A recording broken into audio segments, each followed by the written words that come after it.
کہ ختم نبوت زندہ باد، ختم نبوت زندہ باد، ختم نبوت زندہ باد، ختم نبوت زندہ باد۔ الحمد لله وكفى وسلام على عباده الذين اصطفى، أما بعد،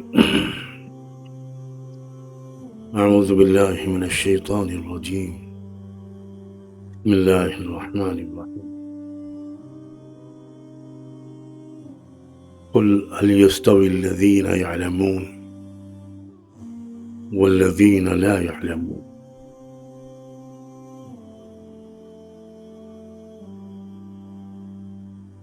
سبحان ربك رب العزة عما يصفون وسلام على المرسلين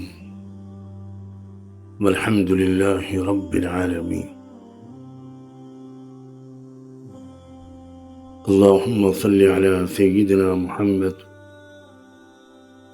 وعلى آل سيدنا محمد وبارك، اللهم صل على سيدنا محمد وعلى آل سيدنا محمد وبارك وسلم، اللهم صل على سيدنا محمد وعلى آل سيدنا محمد وبارك وسلم۔ اس کو ذرا اوپر اٹھو۔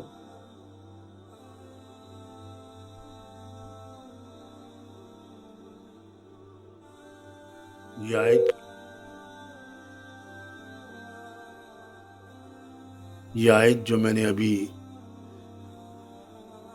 پڑھی، قل هل يستوي الذين يعلمون والذين لا يعلمون،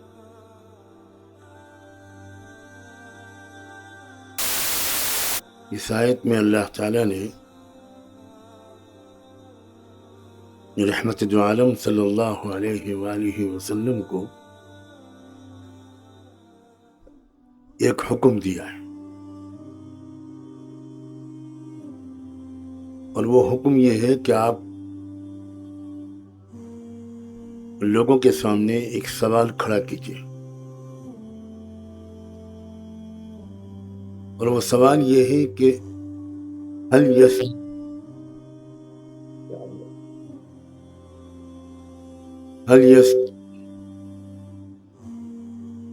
هل يستوي الذين يعلمون والذين لا يعلمون،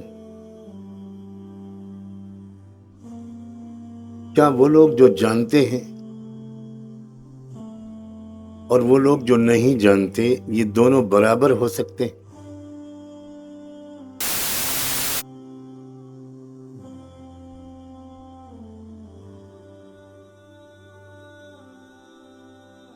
افسوس یہ ہے کہ اس زمانے میں عام مسلمانوں کا تو ذکر ہی کیا،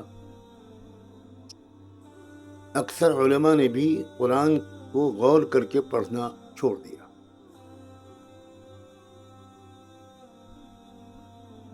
اور یہ اتنا بڑا گناہ ہے۔ علماء غور سے سنیں کہ اللہ تعالیٰ نے یہ اشارہ فرمایا ہے کہ جو لوگ قرآن پر غور کر کے نہیں پڑھتے، قرآن پر غور نہیں کرتے، ان کے دلوں پر تالے لگ جاتے ہیں۔ افلا یتدبرون القرآن ام علی قلوب اقفالها،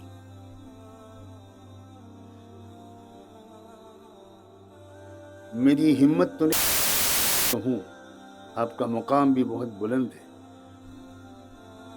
لیکن کاش کہ آپ میں سے ایک ایک سوچ سکتا، ہر ایک الگ الگ سوچتا کہ کیا میں بھی ان بدبخت لوگوں میں سے ہوں جن کے دل پر اللہ نے تالے لگا دیے۔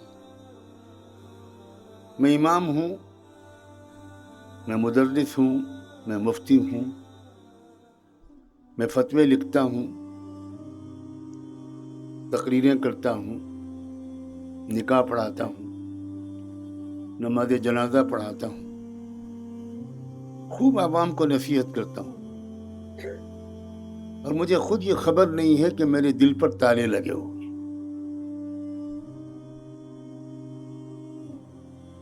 دل کے تالوں کا اور قرآن مجید پر غور و فکر کا زبردست جوڑ ہے، اور یہ آیت بتا رہی ہے کہ کیا رشتہ ہے ان دونوں میں۔ افلا یتدبرون القرآن ام علی قلوبہم اقفالها، دونوں میں جوڑ ہے۔ جو قرآن پر غور نہیں کرتا وہ 1000 فتوے لکھتا، وہ 1000 مسائل بتاتا ہو، وہ 1000 امامت کرتا ہو، مرید کرتا ہو، بیعت کرتا ہو، توبہ کراتا ہو، اپنے علاقے میں بڑا عالم مشہور ہو، لیکن اگر وہ خود قرآن پر غور نہیں کرتا تو اس کے دل پر تالے پڑ کر رہیں گے، چاہے کچھ بھی ہو۔ ان کثیرا من الاحبار والرہبان لیأکلون اموال الناس بالباطل۔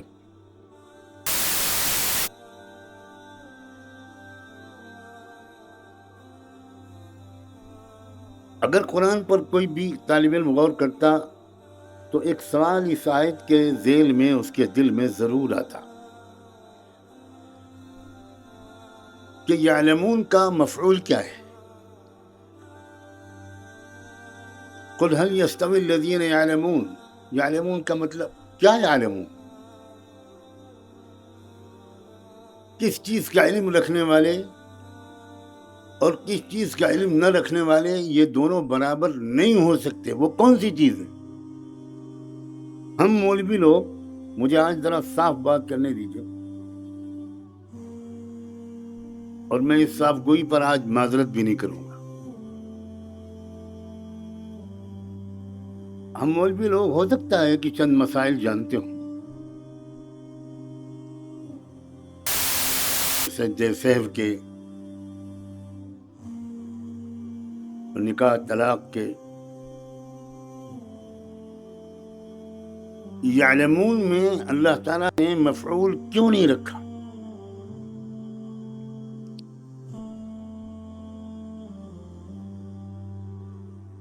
ہم لوگ ہمیشہ ہی بیان کے پہلے یہ آیت پڑھتے ہیں اور اس کے بعد جو اس کی تشریح کرتے ہیں وہ اس کو سن کر میں بتا نہیں سکتا کہ میری کیا کیفیت ہوتی، کیونکہ یعلمون سے ہم لوگ جو مراد لیتے ہیں وہ یہ ہے کہ کیا مدرسے کی سند لے کر عالم بننے والا اور سند کے بغیر پھرنے والا انسان یہ دونوں برابر ہو سکتے ہیں؟ تو اس آیت کے ذریعے سے ہم اپنی فضیلت عوام کو سمجھاتے ہیں، اور قرآن کا اس آیت کا استعمال اپنی فضیلت جتانے کے لیے، اپنے کبر و غرور کو لوگوں کی تحقیر کے لیے، لوگوں کا دل توڑنے کے لیے استعمال کرتے ہیں۔ اس سے بڑھ کر قرآن کی تحریف تو شاید یہودیوں نے بھی نہیں کی تھی۔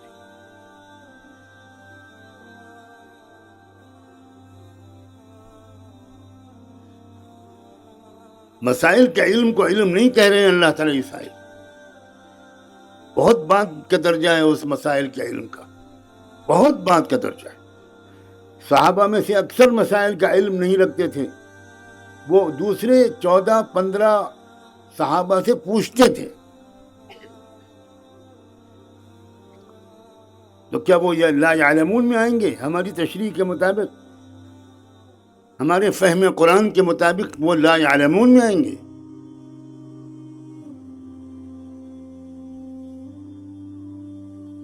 یعلمون کا سب سے بڑا متعلق ہے اللہ۔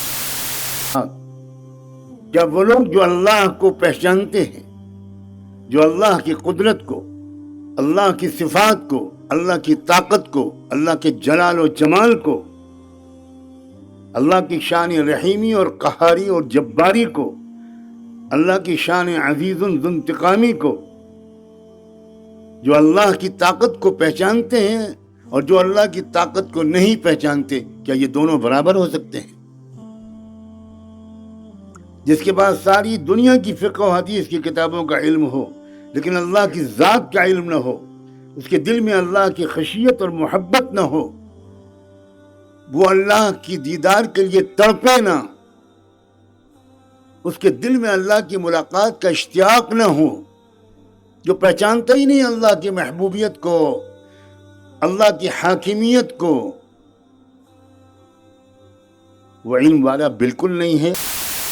دنیا کے سب سے بڑے مدرسے کا شیخ الحدیث، ہم مولویوں نے بھی علم کا مطلب نہیں سمجھا، عوام کیا سمجھیں گے؟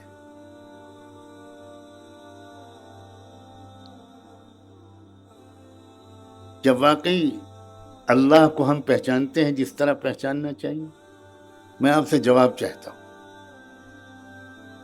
کیا اللہ سے ہماری طبیعتیں مانوس ہیں؟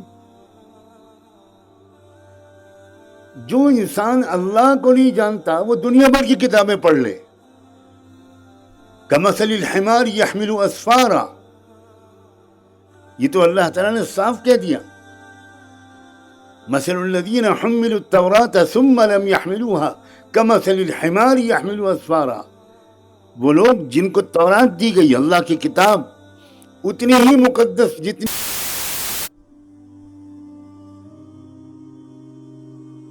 لیکن انہوں نے اس کتاب کی قدر نہ کی، وہ تو اس خچر اور گدھے کی طرح ہیں جس کی پیٹھ پر بہت سی کتابیں لاد دی گئی۔ یہ ہے مثال ہماری آپ کی، کمثل الحمار یحمل اسفارا۔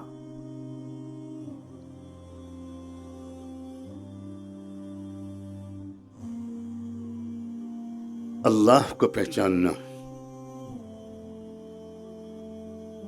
جس انسان کو اللہ کی کچھ بھی پہچان حاصل ہو جاتی، اس کی ذات، اس کی صفات، اس کا جمال، اس کی جلال، اس کی شان کبریائی، اس کی عطا،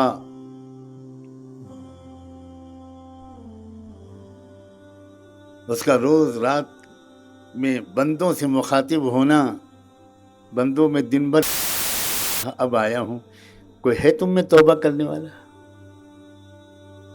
کون پہچانتا ہے اللہ؟ دروازے پر اللہ دستک دے رہا ہے کہ تم نہیں آئے، میں انتظار کرتے کرتے خود آ گیا، تب بھی ہم خراٹے لے کر سوتے رہتے ہیں۔ اس کو اللہ کی پہچان کہتے ہیں؟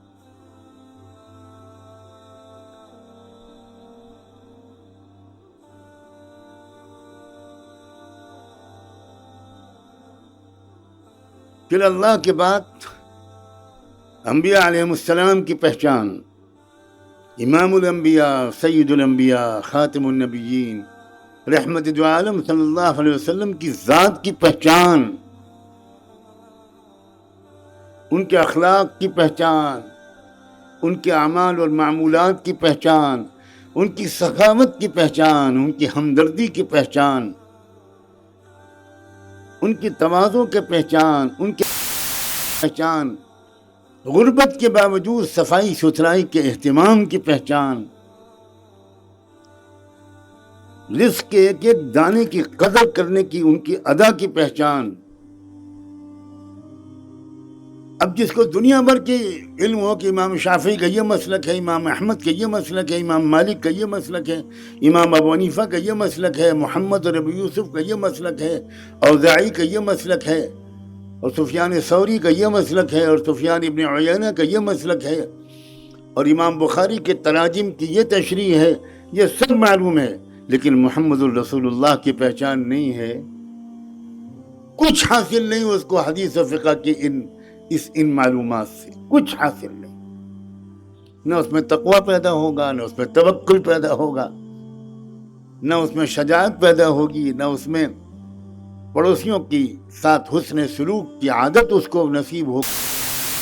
رسول اللہ کی پہچان ہو، ان کی سجدے کی پہچان، ان کے رکوع کی پہچان، ان کے تہجد کی پہچان، ان کے آنسوؤں کی پہچان، ان کے پیٹ پر بندھے ہوئے پتھروں کی پہچان، طائف کے میدان میں ان کے پیروں سے خون کے نکلنے والے فوارے کی پہچان، اور احد کے میدان میں ان کی پیشانی اور ان کی داڑھ پوری کی پوری زخمی ہو گئی، اس کی پہچان، اس درد کی پہچان، اس حمیت کی پہچان، اس غیرت کی پہچان، اور اس پیارے اخلاق کی پہچان. یہ غریب دیہاتی عورت آتی ہے جس کے ساتھ بچپن میں آپ نے حلیمہ دائی کا دودھ پیا تھا، اور وہ گھبرائی ہوئی حضور کے پاس آتی. وہ بہت کانپ رہی ہے، خوف زدہ ہے. آپ پوچھتے ہیں تم حلیمہ، تم گھبرا کیوں رہی ہو؟ تو شیمہ کہتی ہیں محمد، میں نے سنا ہے آپ نبیوں کے امام بن گئے ہیں، نبی بن گئے، اور میں نے سنا ہے کہ آپ جزیرہ عرب کے بادشاہ بھی بن گئے. میں ایک دیہاتی غریب ان پڑھ عورت ہوں، آپ کی دربار کا ادب نہیں جانتی ہوں. مجھ سے کوئی غلطی ہو جائے گی تو کیا ہوگا؟ اخلاق نبوت کا نمونہ دیکھیے کہ آپ اپنی چادر اتار کر بچھاتے ہیں کہ شیمہ تم یہاں بیٹھو، میں تمہارا بھائی ہوں، تم میری بہن ہو، دودھ کے رشتے سے تم میری بہن ہو. اور آپ اپنی آستین کھول کے دکھاتے ہیں کہ دیکھو ذرا، اس جگہ تم نے بچپن میں کھیلتے کھیلتے کاٹا تھا، آج تک وہ نشان باقی ہے، اور میں اس کو جب بھی دیکھتا ہوں تو تم یاد آتی ہو. یہ ہے اخلاق نبوت، یہ ہے رسول اللہ کی پہچان. کیا ہم اپنی بہنوں کے ساتھ کیا اپنی بہنوں کو ماں باپ کے ترکے میں سے حصہ دیتے ہیں؟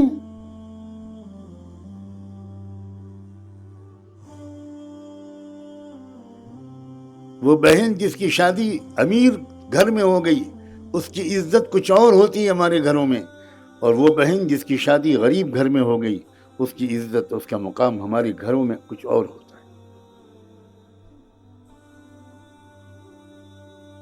کیسا علم ہمارے پاس؟ کیوں دھوکے میں ہم کہ ہم علماء ہیں؟ آج کی مجلس میں اگر میرے دل سے یہ دھوکہ نکل جائے کہ میں عالم ہوں تو میں سمجھوں گا کہ شاید یہ مجلس کامیاب ہے. سراسر جھوٹ ہے کہ ہم علماء ہیں. اس سے بڑھ کر اس آسمان کے نیچے کوئی جھوٹ ہی نہیں بولا گیا کہ ہم علماء ہیں. ہماری نظریں غیر محرموں سے رک پاتی ہیں.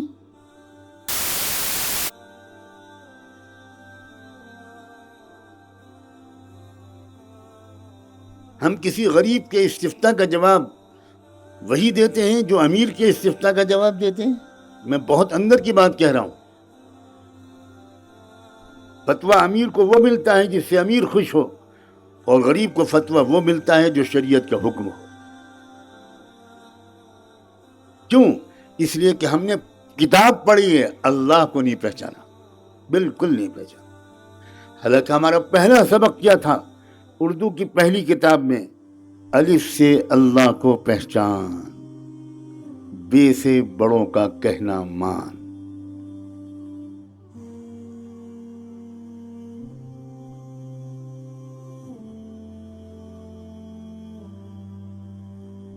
تیسری چیز، رسول اللہ کی ذات کی معرفت، ان کی صفات کی معرفت، اتارنے کے انداز کی پہچان اور علم، اس کی نقل اور اتباع کرنے کا معمول یا شوق.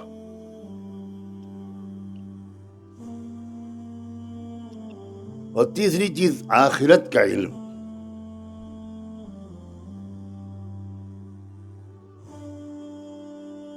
کیا ہے آخرت؟ ایک عقیدہ ہے. صرف عقیدہ ہے کہ آخرت ہے، بالکل برحق ہے، روز محشر برحق ہے، جنت دوزخ برحق ہے. یہ عقیدہ تو عیسائیوں کا بھی تھا، یہ عقیدہ تو یہودیوں کا بھی تھا. یہودیوں نے کبھی آخرت کا انکار نہیں کیا. وہ تو کہتے تھے لن تمسنا النار الا ایاما معدودہ. عیسائیوں نے کبھی آخرت کا انکار، اور یہودی بنے مغضوب علیہم اور عیسائی بنے الضالین. عقیدہ الگ چیز ہے، اور آخرت کا علم، آخرت کی پہچان، آخرت کی وجہ سے خوف، گناہوں سے بھاگنا، گناہوں کی جگہوں سے بھی بھاگنا، ہر وقت اپنے کو خطرے میں سمجھنا، ایک لمحے کے لیے اپنے کو نفس اور شیطان کی شرارتوں سے محفوظ جو سمجھتا ہے اس کا مطلب ہے کہ اس نے آخرت کو نہیں پہچانا۔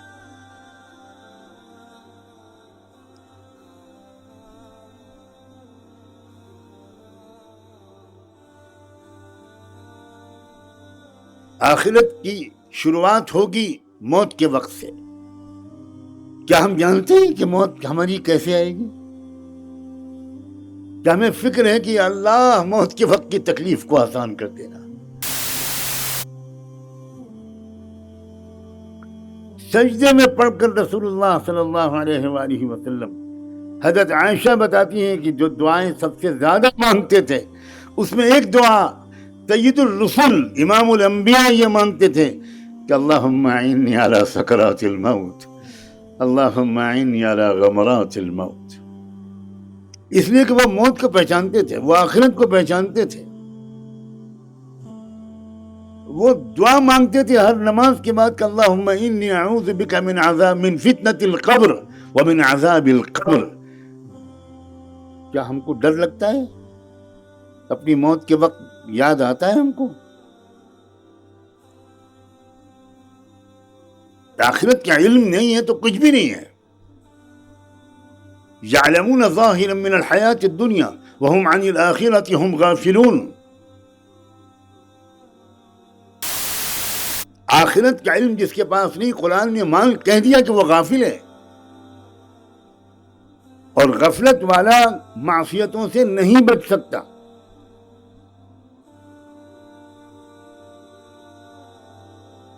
معصیت کا پہلا زینہ غفلت ہے۔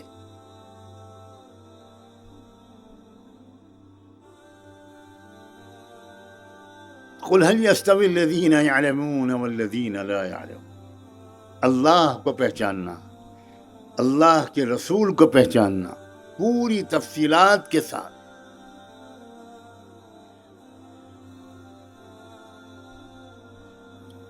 یہ بات تو یہودی بھی جانتے تھے اور دل دل میں مانتے تھے کہ محمد اللہ کے رسول ہیں، یعرفونہ کما یعرفون ابناءہم۔ تو جو ہم مانتے ہیں وہ یہودی بھی مانتے تھے، لیکن اللہ کے رسول کو رسول ماننا، ان کی رسالت کی حقیقت کا علم کسے کہتے ہیں؟ یہ ہمیں سیکھنا پڑے گا صحابہ کرام سے۔ وہ جانتے تھے کہ محمد رسول اللہ کو رسول ماننے کا کیا مطلب، علم رسالت کی تفصیلات اور اس کے تقاضے کیا ہیں۔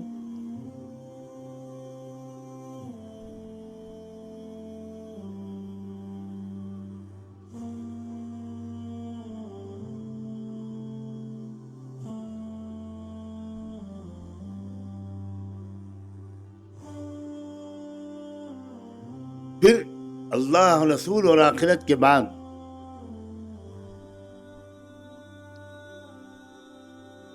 قرآن کا علم، قرآن کو پر غور کرنا، قرآن کو سمجھنا۔ الرحمن علم القرآن خلق الانسان۔ عجیب و غریب بات ہے، انسان کی تخلیق کا تذکرہ اللہ بعد میں کر رہے ہیں اور قرآن کا علم سکھانے کا تذکرہ پہلے کر رہے ہیں۔ ترتیب کیا ہونی چاہیے تھی؟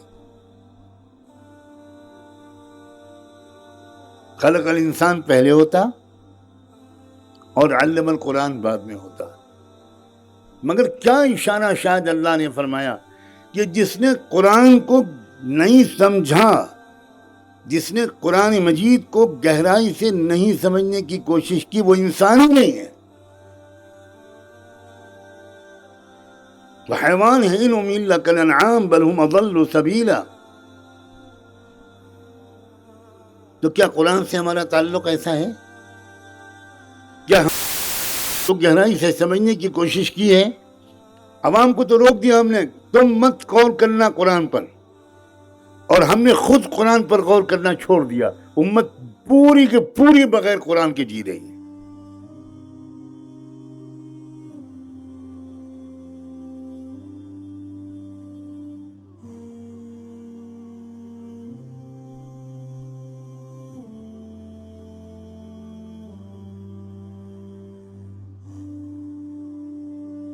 کن چیزوں کے جاننے والوں کو علماء کہا جا سکتا ہے اور کہا جانا چاہیے، اور کیا ہم ہیں وہ عالم؟ یہ میں سوال کھڑا کر کے آج جانا چاہتا ہوں۔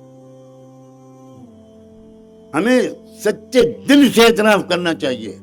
آپ کو اختیار ہے، میں تو آپ کو گواہ بنا کے کہتا ہوں کہ جب لوگ مجھے عالم اور حضرت کہتے ہیں تو مجھے لگتا ہے کہ زمانہ چونکہ خالی ہو گیا، معیار گر گیا، اس لیے لوگ میرے جیسے جاہل، یہ معیار کی پستی کی وجہ ہے، ورنہ ہم تو علماء کی جوتیوں میں بیٹھنے کے لائق نہیں۔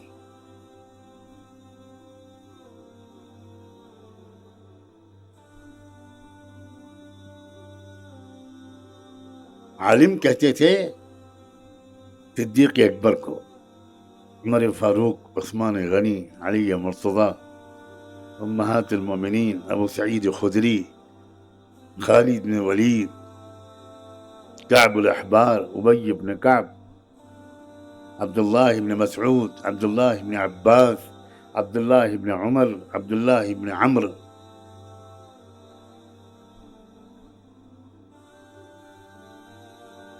عالم کہتے تھے حسن بصری کو، عالم کہتے تھے امام مالک، امام ابو حنیفہ، امام شافعی، امام احمد کو، عالم کہتے سیدنا عبد القادر جیلانی کو، عالم کہتے تھے حضرت خواجہ معین الدین چشتی کو، عالم کہتے تھے نظام الدین اولیاء کو، سلطان الاولیاء۔ یہ لوگ علماء تھے۔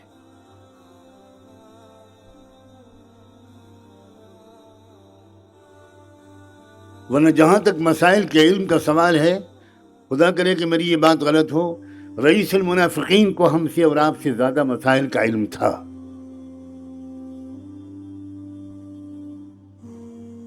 لیکن وہ اللہ کو کا علم نہیں تھا، رسول اللہ کا علم نہیں تھا، آخرت کا علم نہیں تھا، اس لیے اس کو رئیس المنافقین کہا گیا۔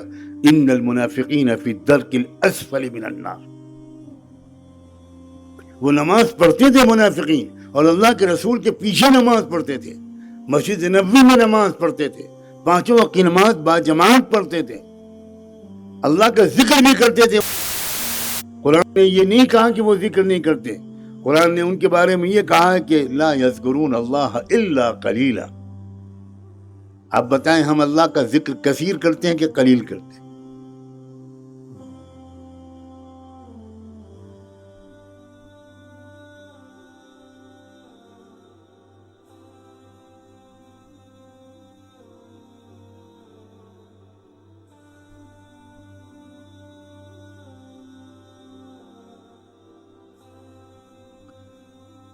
اللہ کی سنت کا علم اور اللہ کی قدرت کا علم، یہ اللہ کی ذات اور صفات کے ساتھ جڑا ہوا ہے۔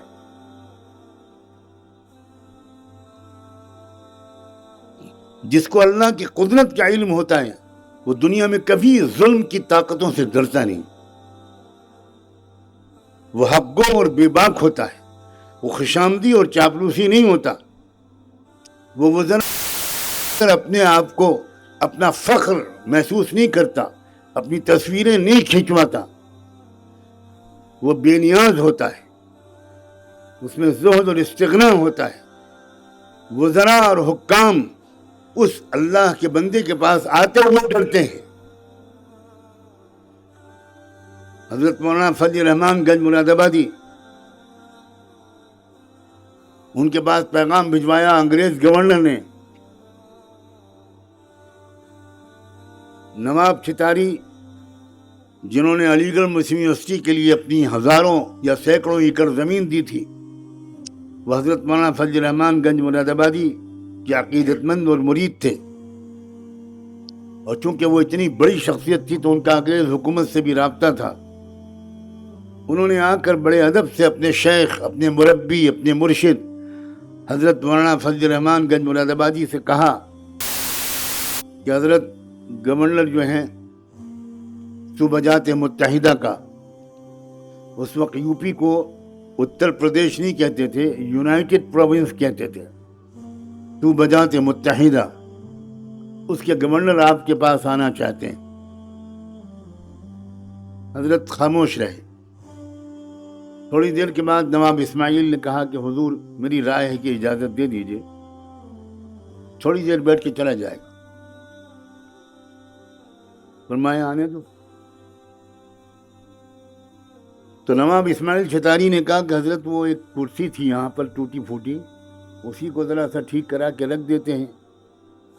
حضرت مولانا فضل امان نے فرمایا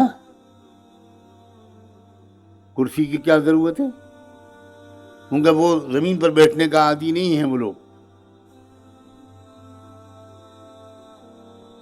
کہا ٹھیک ہے، ہمارا جو گھڑا یہ خالی رکھ کر کے اس کو الٹا کر کے رکھ دو، جب وہ آ جائیں تو اسی پہ بٹھا دینا، کرسی نہیں رکھی جائے.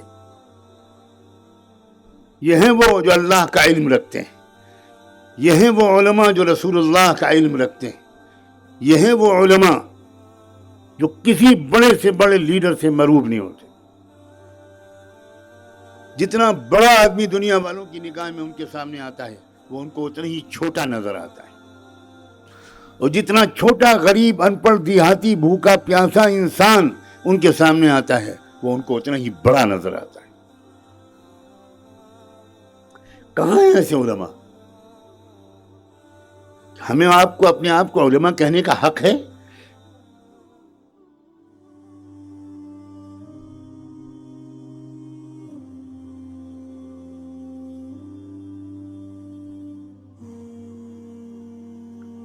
جب عالم ہوتا ہے تو وہ تربیت کرتا ہے اپنے علاقے کے عوام کی. تربیت وہ کر سکتا ہے جس نے خود تربیت لی ہو، جس نے اپنے نفس کے فریبوں کو اپنے مربی کے سامنے رکھا ہو، جیسے ایک مریض اپنی بیماریوں اور شکایتوں اور تکلیفوں کو اپنے معالج کے سامنے رکھتا ہے. اب جس نے کبھی اپنی بدنظری کا رونا رویا ہی نہیں اپنے شیخ کے سامنے، کبھی کہا ہی نہیں کہ میری بدنظری کی عادت نہیں چھوٹتی، وہ کیا دوسروں کو بدنظری سے روک پائے گا؟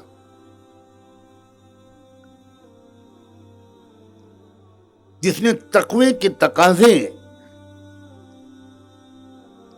سر سے پیر تک، سر کے ایک ایک بال سے لے کر پیروں کے ناخنوں تک، تقوی ہم سے کیا چاہتا ہے؟ تقوی کہتے کس کو ہیں؟ جس کو یہ نہیں معلوم وہ یہ بتا سکتا ہے کہ بیضاوی نے تقوی کی تشریح میں یہ لکھا ہے، جلالین میں یہ لکھا ہے، یہ بتا سکتا ہے، لیکن اس کو دیکھ کر کسی کے اندر تقوی منتقل نہیں ہو سکتا.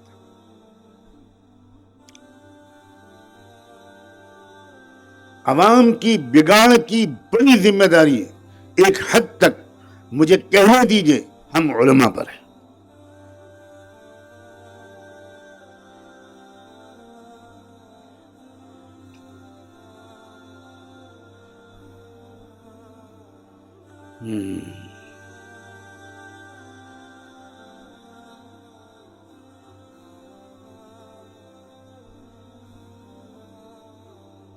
اللہ، رسول اور آخرت، اس کے بعد جو علم ہے وہ ہے معاملات کا علم، معاشرت کا علم، اخلاق کا علم، حقوق العباد کا علم اور ان کی ادائیگی، ان کی فکر، ان کی اہمیت.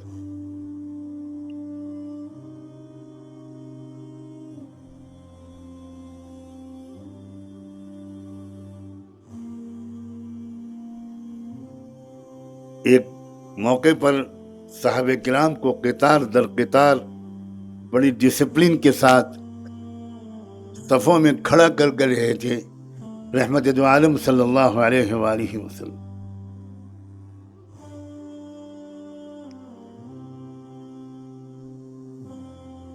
آپ ایک ایک کے سامنے گزر رہے تھے اور اس پر نظر ڈال رہے تھے کہ بالکل صحیح صف بنی ہوئی ہے کہ نہیں. ایک صاحب تھوڑی تھے تو اللہ کے رسول کے ہاتھ میں ایک چھڑی تھی. آپ نے اس چھڑی سے ان کو اشارہ کیا، ضرب لگائی، کہا ذرا پیچھے ہٹو، بالکل سیدھ میں آؤ.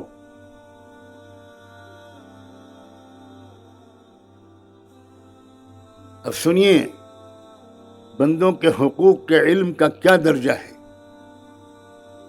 کہ اپنی وفات سے تھوڑی دیر پہلے سنیے کس کی وفات کا تذکرہ کر رہا ہوں میں.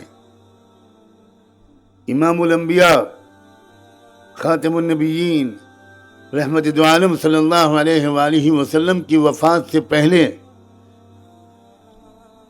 آپ کو یاد آیا تو آپ نے باہر مجمع جو صحابہ کرام کا زار و قطار رو رو کر دعائیں کر رہا تھا، آپ نے اس میں پیغام بھجوایا، بظاہر اب میری منتقلی کا وقت بہت قریب آ گیا، ذرا اعلان کروا دو پورے مدینے میں. کبھی کسی کو مجھ سے شکایت ہوئی ہو، کبھی کسی کو مجھ سے تکلیف پہنچی ہو، کبھی کسی کو مجھ سے اذیت پہنچی ہو، ابھی وقت ہے، ابھی میں زندہ ہوں، آ جائے اور مجھے یا تو بدلہ لے لے یا معاف کر دے، اللہ کے ہاں میں نہ پکڑا جاؤں. باہر یہ پیغام جب نشر کیا گیا تو صحابہ دہاڑ مار کر رونے لگے، چیخیں نکل گئی ان کی. کیا فرما رہے ہیں اللہ کے رسول؟ مگر آپ حیران ہو گئے یہ سن کر کے ایک صاحب اٹھ گئے اور انہوں نے اعلان کیا کہ بھائی ہاں، ایک بار رسول اللہ نے مجھے قمچی ماری تھی کمر پر، بھائی میں تو جاؤں گا. ہم اور آپ ہوتے تو اس کو گالی دے کے بٹھانے لگتے، مگر تربیت تھی رسول اللہ کی کہ سیدنا علی یا سیدنا حسن جو بھی ہوں، وہ ان صاحب کو بڑے احترام کے ساتھ حضور کے پاس لے گئے. حضور پڑھیں، آخری درجے کی کیفیت ہے، بظاہر چند منٹوں یا گھنٹوں میں روح پاک رخصت ہو جائے گی، رفیق اعلیٰ سے جا ملے گی،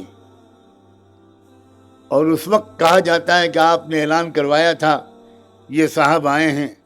حضور فرماتے آؤ آؤ آؤ، اللہ تمہارے احسان کا صلہ دے. وہ کہتے ہیں فلاں موقع پر آپ نے قمچی ماری تھی میری کمر میں، تو آپ اپنے لوگوں سے کہتے ہیں مجھے کروٹ دلا دو تاکہ اسی جگہ کمر پر یہ بندہ مار کر مجھے گناہ سے بچا لے. سیدہ فاطمہ اندر سے چیخنے لگتی ہیں. حضرت فضل بن عباس کہتے ہیں یہ کون شخص ہے بھائی، یہ کون گستاخ ہے؟ حضور فرماتے خاموش رہو، یہ میرا محسن ہے، یہ میرا محسن ہے. آپ کو کروٹ دلوائی جاتی ہے، آخری حالت ہے آپ کی، اور وہ شخص کیا کرتا ہے؟ آپ کی مہر نبوت سے چمٹ کر بوسہ لینے لگتا ہے. وہ کہتا ہے اے آقا نامدار، برباد ہو وہ شخص جس کو کبھی آپ سے تکلیف پہنچی ہو، آپ تو رحمت للعالمین تھے. میں نے تو یہ بہانہ کیا تھا، میں چاہتا تھا کہ آپ کے دنیا سے رخصت ہونے سے پہلے ایک بار میرے ہونٹ آپ کی مہر نبوت سے مس ہو جائیں تاکہ قیامت میں اللہ تعالیٰ آپ کے مہر نبوت سے ٹچ ہو جانے کی وجہ سے مجھے جہنم کی آگ سے بچا لے. یہ سب میں نے اس لیے کیا تھا. جاتے جاتے حضور فرما گئے ایک دوسرے کا حق تم پر کتنا ہے. کیا کبھی کسی استاد نے اپنے شاگرد سے معافی مانگی ہے کہ تم کو جب میں حفظ کرا رہا تھا تو بہت مارا تھا میں نے؟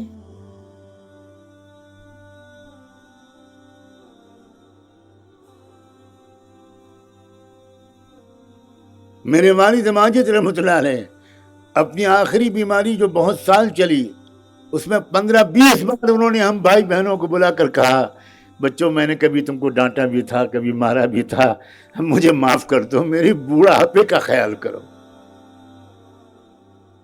یہ ہیں وہ لوگ جو اللہ کے رسول کو پہچانتے ہیں، جو اسلام کا علم رکھتے ہیں. یہ ہیں علماء. ہم لوگ علماء نہیں ہیں بھائی. اس غلط فہمی کو اللہ ہمارے دل سے نکالے.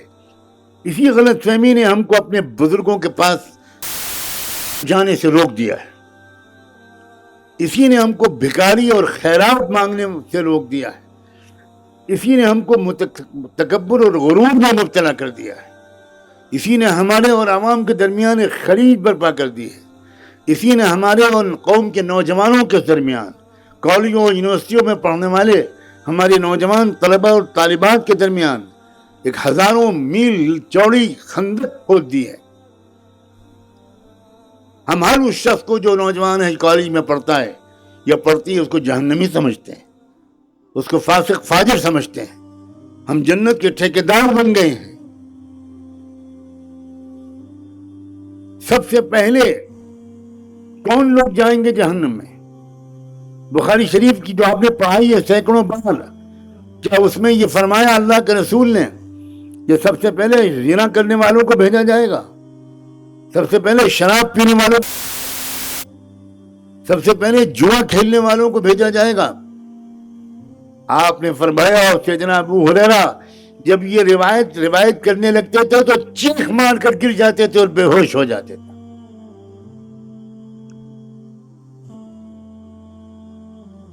آپ نے فرمایا سب سے پہلے امت کے علماء کو اللہ جہنم میں بھیجیں گے، علماء سوء یشترون الحیات الدنیا یشترون بعہد اللہ ثمنا قلیلا، جنہوں نے دین کے علم سے دنیا کمائی، مرتبہ کمایا، عزت کمائی، روب جمایا، فتوے دیے۔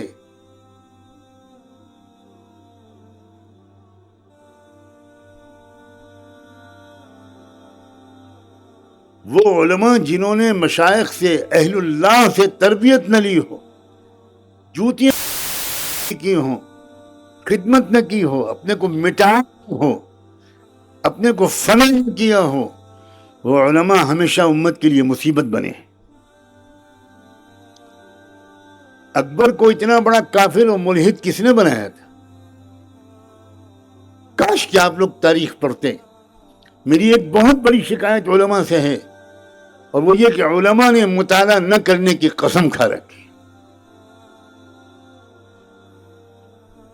کیا ہو گیا ہماری علماء کا اور مطالعہ نہ کریں؟ یہ علماء ہیں۔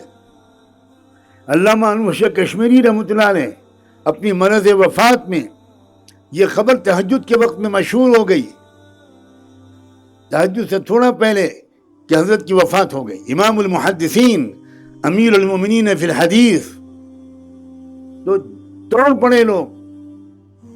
ان کے شاگرد علامہ شبیر عثمانی، حضرت شیخ الاسلام حضرت مولانا حسین احمد مدنی، اور نہ جانے کون کون دوڑ پڑے کہ اللہ آج ہمارے سر سے سایہ اٹھ گیا۔ گھر میں داخل ہوئے تو دیکھا کہ حضرت علامہ انور شاہ کشمیری لیٹے ہوئے ہیں، ٹیک لگائے ہوئے، اور ایک کتاب سینے پر رکھی ہے، اس کا مطالعہ فرما رہے ہیں۔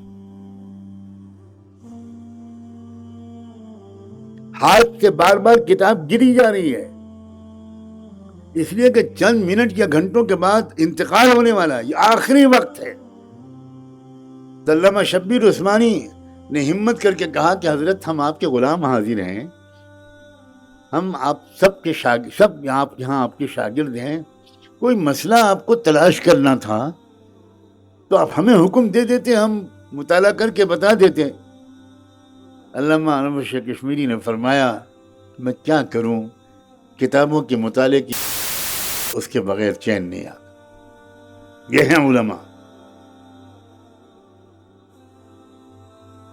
ہماری تو مجلسی گفتگویں بہت لمبی ہوتی ہیں، جس میں لایعنی باتیں بہت ہوتی ہیں، جس میں غیبت بھی ہوتی ہے، جس میں الزام تراشی بھی ہوتی ہے، جس میں امت میں تفریقے ڈالنے والی تذکرے بھی ہوتے ہیں۔ یہ جماعت اچھی اور وہ بزرگ اچھے اور وہ عالم برے، اور یہ سب ہوتا ہے ہماری مجلسوں میں۔ عالم کی پہچان یہ ہے کہ وہ بہت کم بولتا ہے۔ کبھی حقیقی عالم زیادہ لا یعنی باتیں کرنے والا نہیں ہو سکتا، اور اسی جملے کو الٹ دیجئے، لا یعنی باتیں کرنے والا کبھی طالب علم بھی نہیں بن سکتا، عالم تو کیا بنے گا۔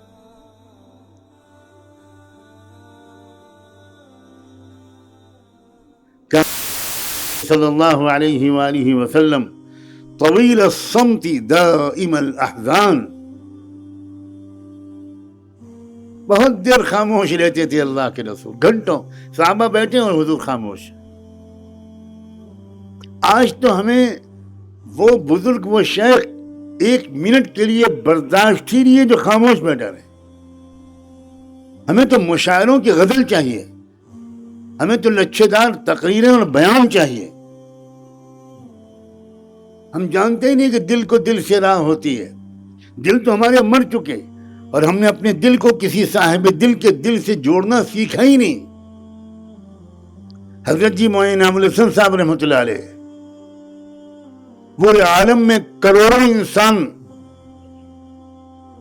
ان کو اپنا شیخ اور امیر مانتے تھے، اور نہ جانے کہاں تک ان کا فیض پہنچا۔ دنیا میں سب سے کم بولانی تھے، دنیا میں سب سے کم، پوری دنیا میں سب سے کم۔ عصر بعد ان کی عمومی مجلس ہوتی تھی، اور لوگ بیچارے جو پہلی بار آتے تھے وہ یہ سمجھ کر آتے تھے کہ بھئی حضرت جی کا کچھ ملفوظات سننے کو ملیں گے، کچھ نصیحتیں ملیں گی۔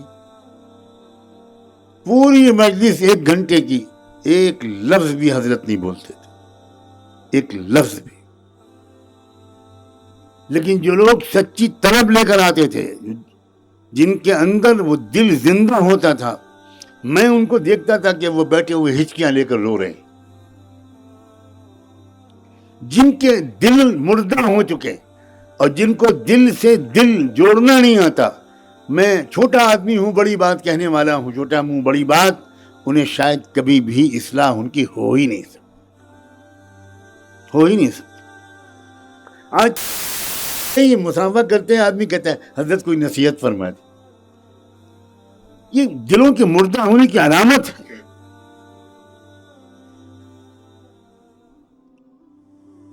علماء نے بالکل روحانی دنیا سے رشتہ توڑ دیا ہے۔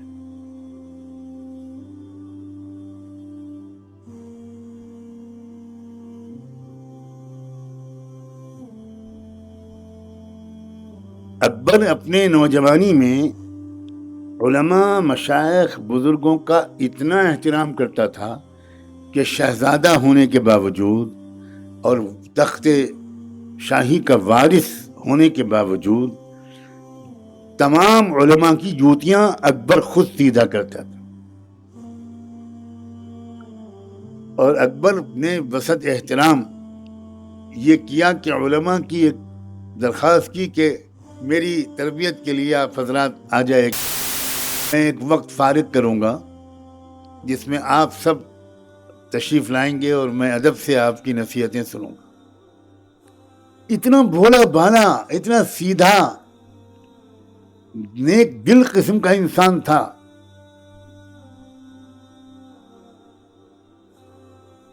پھر کیا ہوا؟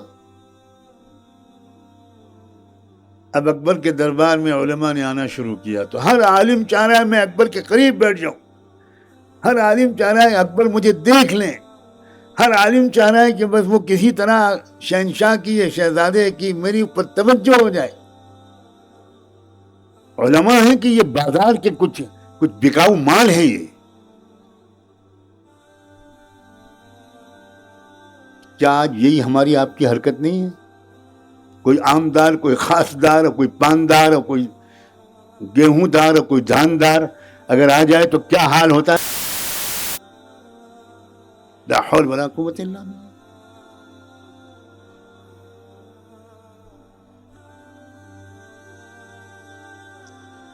اور اس کے بعد جو علماء نے باتیں شروع کی تو ایک عالم نے کچھ کہا تو دوسرے عالم نے اس کی کاٹ شروع کی اکبر کے سامنے، اور تیسرے نے کہا کہ نہیں یہ بالکل گمراہ فرقے کا آدمی ہے، کافر ہے، یہ کافر ہے، ہم نے فتویٰ دے رہے ہیں یہ کافر ہے۔ اب وہ آدمی اس کا جواب دے۔ اکبر پریشان ہو گیا کہ یہ کیا ہوا، یہ ہوا کیا؟ میں نے تو ان حضرات کو بلایا تھا اپنی اصلاح و تربیت کے لیے۔ اصلاح و تربیت کون کریں گے؟ جو آپس میں لڑیں گے وہ اصلاح و تربیت کریں گے؟ جن کے درمیان حسد ہوگا، جن کے درمیان ایک دوسرے کو نیچا دکھانے کا جذبہ ہوگا، جن کے اندر اصلاح کریں گے؟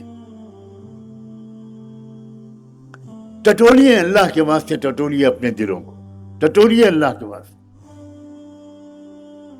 کسی دوسرے عالم کی جب شہرت زیادہ ہوتی ہے تو بتائیے آپ کو خوشی ہوتی ہے کہ پریشانی ہوتی ہے؟ ایک علاقے کے علماء اکثر آپس میں لڑتے ہوئے دکھائی دیتے ہیں، اس کا کیا مطلب ہے؟ اس کا مطلب یہ ہے کہ یہ کتابی علم ہے، انہوں نے اللہ کا علم حاصل نہیں کیا، ان کے پاس رسول اللہ کا علم نہیں ہے، ان کے پاس آخرت کا علم بالکل نہیں ہے، یہ تو گدھے کی طرح ہیں جس کے اوپر کتابوں کا بوجھ لاد دیا گیا۔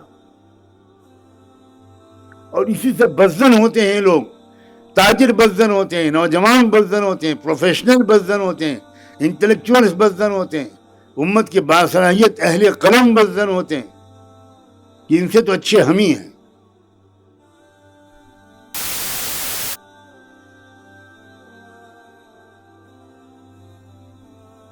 اب اکبر کو بیزاری شروع ہوئی، اکبر کو ناراضگی شروع ہوئی، تو اکبر نے پھر سب کو بھگا دی۔ اس کے بعد کیا ہوا اب سنیے۔ برہمن لوگوں نے، پنڈت لوگوں نے، عیسائی پادریوں نے، انہوں نے کہا حضور ہم کو موقع دیجئے۔ ان کا ٹھیک ہے، آپ لوگ بھی علم والے لوگ ہیں، تشریف لائیے۔ اب وہ لوگ بڑے سلیقے سے ایک دوسرے کے احترام کے ساتھ، بہت ایک دوسرے کی محبت کے ساتھ، ایک دوسرے کو آگے بڑھاتے ہوئے بہت آداب کے ساتھ، سلیقے کے ساتھ بات کرتے تھے، اور جو پہلا بات کرتا تھا دوسرا اس کی تائید کرتا تھا۔ ان کے چال ڈھال بہت مہذب، دوڑ کر آگے بیٹھنے کی کوشش نہیں کر رہا، کوئی نہیں کوشش کر رہا ہے کہ اکبر کی توجہ مجھ پر ہو جائے۔ اور ویدانت کی، روحانیت کی تعلیم دینی شروع کی۔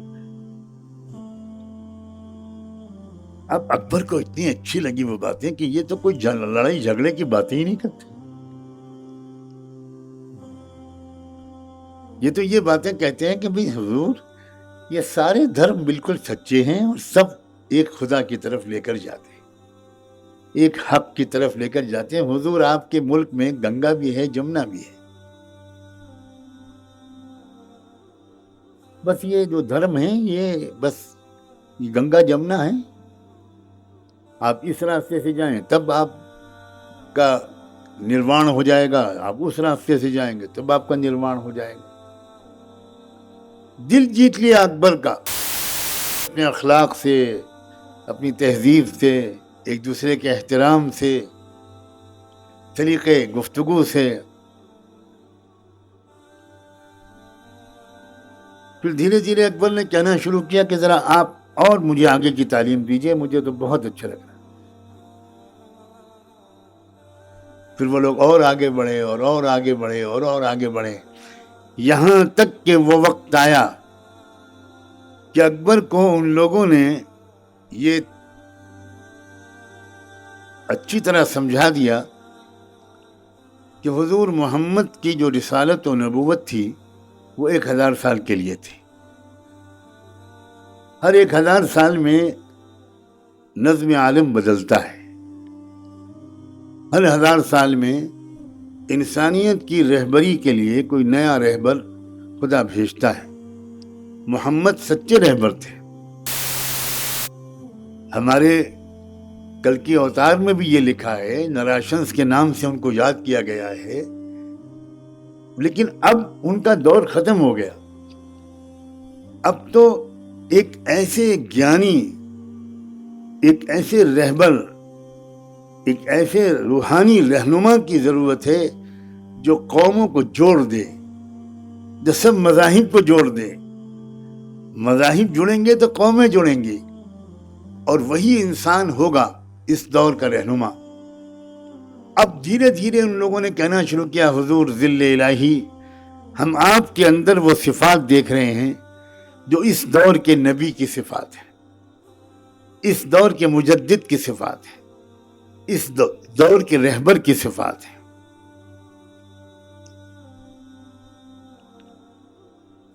اس لیے حضور آپ مانیں یا نہ مانیں، ہمارا روح ہے کہ آپ کو خدا نے چن لیا ہے، اور آپ ایک ایسا دین پیش کریں گے جو قوموں کو جوڑے گا، جس میں اسلام کا بھی کچھ حصہ ہوگا، جس میں ویدک دھرم کا بھی کچھ حصہ ہوگا، جس میں عیسائیت کا بھی کچھ حصہ ہوگا.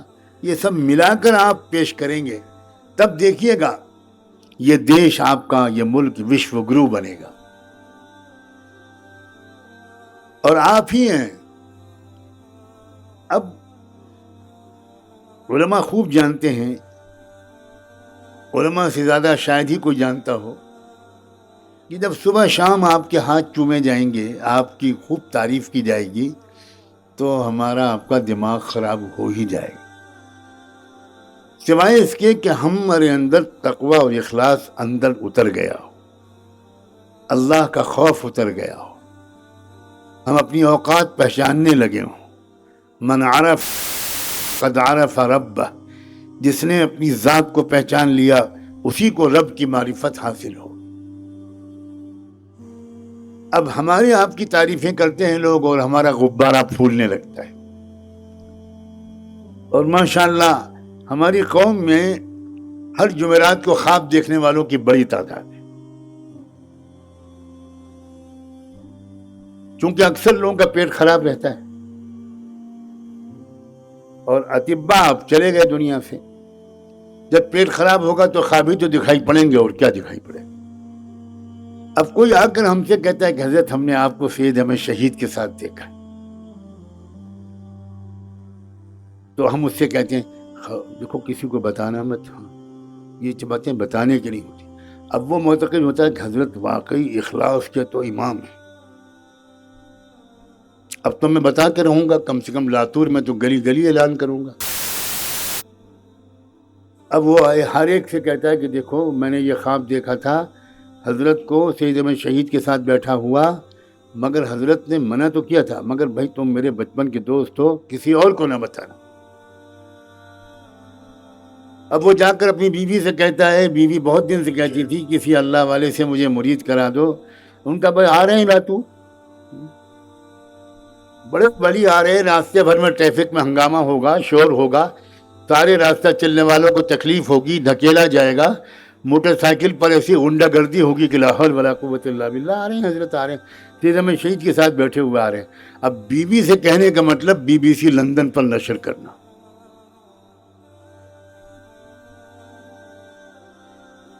وہ بھی جلدی جلدی اپنی بہنوں سے اور سہیلیوں سے کہیے آ جاؤ، مستورات کے بیان میں آنا ضرور ہے بھائی. ہاں بہت بڑی شخصیت آ رہی.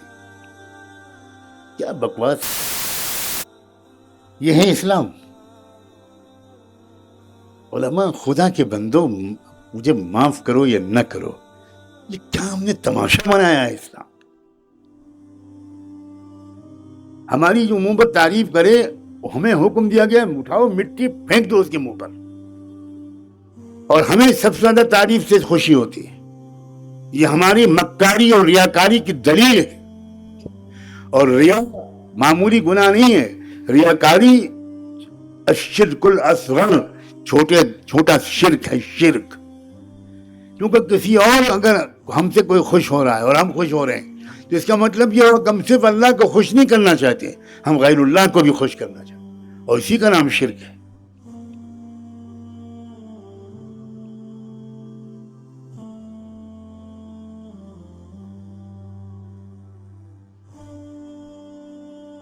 چنانچہ اکبر ذہن میں یہ بات بٹھا دی، اس لیے کہ وہ تو بادشاہ تھا. ہم فقیر ہوتے ہوئے خوشامد پرست ہیں، ہم فقیر ہوتے ہوئے چاپلوسی پسند کرتے ہیں، تو حکام اور بادشاہ تو سجدہ کراتے تھے اپنے. ان کا تو مزاج ہی ہے درباری حکم درباریوں کو پسند کرتے ہیں. اور جیسے کہ میں نے کہا کہ جب کوئی ایک بات بار بار کہی جاتی ہے تو اچھے لوگ اس پر یقین کر لیتے. ایک مولانا صاحب تھے میری آپ کی طرح، عالم تو نہیں کہوں گا میں، مولانا صاحب تھے. وہ ایک بکرا لے کر آئے، بکرا منڈی سے. تھوڑی دیر ذرا مسکرا بھی لیجیے، بعد میں رلانا ہے مجھے آپ. بہت دن کے بعد بکرا ملا تھا، بڑے کا گوشت کھاتے بھی خراب ہو گیا تھا، تو کچھ چندے کا کمیشن ملا تھا تو بکرا لے کر آ رہے تھے۔ آپ سب کی ہنسی اس بات کی دلیل ہے کہ جو کچھ کہہ رہا ہوں میں بالکل سچ کہہ رہا ہوں۔ آپ کو اس پر ضرور تعجب ہو رہا ہوگا کہ ہماری باتیں حضرت کو کیسے معلوم ہوگی۔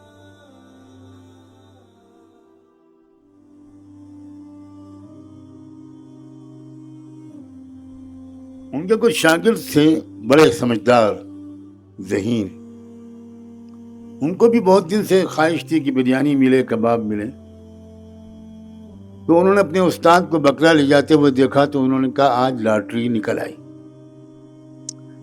آپس میں کچھ بات چیت کی اور اس کے بعد وہ ان میں سے ایک شاگرد آئے، اپنے استاد کو بڑے ادب سے سلام کیا۔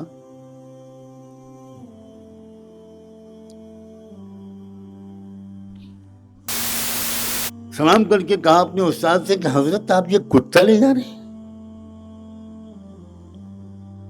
کتا اور آپ؟ تو استاد نے کہا تمہارا دماغ خراب ہے، گدھے کہیں کے، کتے کا کہیں سینے ہوتے ہیں، یہ بکرا بکرا۔ اب شاگرد نے کہا استاد آپ تو کبھی جھوٹ نہیں بول سکتے، اللہ والے آدمی ہیں، مگر میں بتاؤں میں تو دیکھ رہا ہوں یہ کتا ہے اور اچھا نہیں لگ رہا آپ کتا لے کے جا رہے ہیں۔ استاد نے ڈانٹ کے بھگا دیا۔ اب دوسرا ملا، تھوڑی دور کے بعد اس نے بڑا زوردار سلام کیا اور سلام کر کے استاد سے کہا کہ حضرت یہ آپ کتا لے کے جا رہے ہیں؟ کتا لے کے جا رہے ہیں آپ؟ چی چی چی چی چی چی چی۔ اب استاد پریشان ہوئے کہ یہ کیا، لیکن استاد نے کہا کہ کیا ہے تم سب بدماش ہو، کتا ہوتا نہیں، یہ بکرا ہے، ابھی بکرا منڈی سے لے کر آ رہا ہوں۔ بیچارہ ادب والا شاگرد تھا، چلا گیا کہ ٹھیک ہے آپ جیسا فرمائیں۔ پھر تیسرا ملا، تھوڑی دیر کے بعد اس نے اور زیادہ ادب سے سلام کیا۔ مزاج اقدس حضرت کیسے مزاج ہیں، اہل و عیال بخیر ہیں، آپ بہت دن سے آپ کے دیدار کے لیے آنکھیں ترس رہی تھیں۔ حضرت ایک بات ہے، گستاخی معاف، یہ کتا آپ لے کے جا رہے ہیں؟ اب استاد کو پریشانی ہوئی کہ بھئی کچھ نہ کچھ گڑبڑ ہے، لیکن پھر بھی استاد تھے، وہ جمے ذرا، آپ لوگوں کی طرح بہت سے شاگردوں کو جھیل چکے تھے وہ۔ استاد شاگردوں کی تربیت بہت کم کرتے، استادوں کی تربیت زیادہ کرتے۔ تو تیسرے کو بھی ڈانٹ کے بھگا دیا انہوں نے۔ بڑا اداس چہرہ لے کر چلا گیا۔ اب آگے چوتھا ملا۔ اب لاتور جو ہے اس کے بعد پھر وہ بیدر ہے، حیدرآبادی تہذیب کا سلسلہ شروع ہو جاتا ہے، تو اس نے وہی فرشی قسم کا سلام کیا حیدرآبادی، تقریباً رکوع میں جا کر۔ اب استاد معتقد ہو گئے کہ بھئی یہ تو بہت ہی عقیدت مند ہے، ان کا حضور کیا قیامت قریب ہے؟ اب استاد نے کہا کہ کیا بک رہے ہو تم؟ ان کا یہ تو بالکل، مجھے تو لگ رہا ہے قیامت بہت قریب ہے، کتا اور آپ، قیامت کی اس سے بڑی کیا نشانی ہوگی؟ مر جاؤں آپ کو کتا نہیں لے جانے دوں گا، میں پہنچاؤں گا کتا جہاں آپ کو پہنچانا ہے، آپ کے ساتھ نہیں جائے گا، میں نہیں جانے دوں گا۔ اب استاد سمجھے کہ بھئی کچھ نہ کچھ گڑبڑ ہے، یہ ہے کم بخت کتا، اور مجھ پر کسی نے نظر بندی کر دی اور مجھے بکرا دکھائی پڑ رہا ہے۔ انہوں نے کتے کو جان ڈھایا۔ اب وہ جو ادھر بکرا گیا تو پکڑا انہوں نے اور لے جا کے قبلہ رو، بسم اللہ اللہ اکبر بڑی تجوید کے ساتھ پڑھ کر ذبح کیا، اور پھر چاروں نے دعوت اڑائی شاندار۔ چار آدمی اگر جھوٹ بولتے ہیں تو ایک بیچارے بہت بڑے مولوی صاحب اس کو دھوکے میں آ جاتے ہیں۔ اکبر بیچارہ کس کھیت کی مولی تھا، جب اکبر کو روزانہ صبح شام کہا گیا آپ ذل الہی ہیں، آپ اس دور کے نبی، آپ مجدد ہیں، تو بھائی بکرا کتا بن گیا، کتا بکرا بن گیا، تو اکبر بھی سمجھنے لگا کہ ہاں واقعی میں کچھ ہوں، تو اس نے نیا دین پیش کیا، دین الہی کے نام سے، جس میں گنگا کا اسنان ضروری ہوتا تھا، جس میں صبح صبح سوریہ پوجا، سورج کی پوجا ضروری ہوتی تھی۔ اکبر نے اپنے محل میں روشن دان بنوایا، اس روشن دان کے نیچے کھڑے ہو کر اکبر سوریہ نمسکار کرتا تھا۔ یہ وہ شخص تھا جو شروع میں علماء کو بلایا تھا اس نے اپنی اصلاح کے لیے، اور اس کا اختتام اس طرح ہوا کہ اس نے نیا دین الہی بنایا اور کہا دین محمدی منسوخ ہو چکا ہے، اور اب جو نماز پڑھتا ہوا دکھائی دے گا، جو حج کا احرام مانتا ہوا دکھائی دے گا، جو اذان دیتا ہوا دکھائی دے گا، اس کی گردن، یہ دور میری نبوت کا ہے، یہ ہے علماء کے بگاڑ کا نتیجہ۔ اکبر کو اکبر علماء سو نے بنایا تھا، اور آج کے ظالم حکمرانوں کی جو ہمت بڑھتی چلی جا رہی ہے، مجھے کہنا دیجیے کہ ان ظالم حکمرانوں کے سامنے عالم برحق سال ہاں سال کوئی آتا ہی نہیں۔ ڈرے سہمے لوگ، خوشامد کرنے والے لوگ، نہ جانے کس کس طریقے سے ان سے تعاون لینے والے لوگ، ان سے مرعوب لوگ، ان سے سہمے ہوئے لوگ، وہ کیا کسی ظالم حکمراں کے سامنے کہہ پائیں گے؟ افضل الجہاد کلمت حق عند سلطان جائر، کیا کسی سلطان جائر کے سامنے کلمہ حق کہہ پائیں گے؟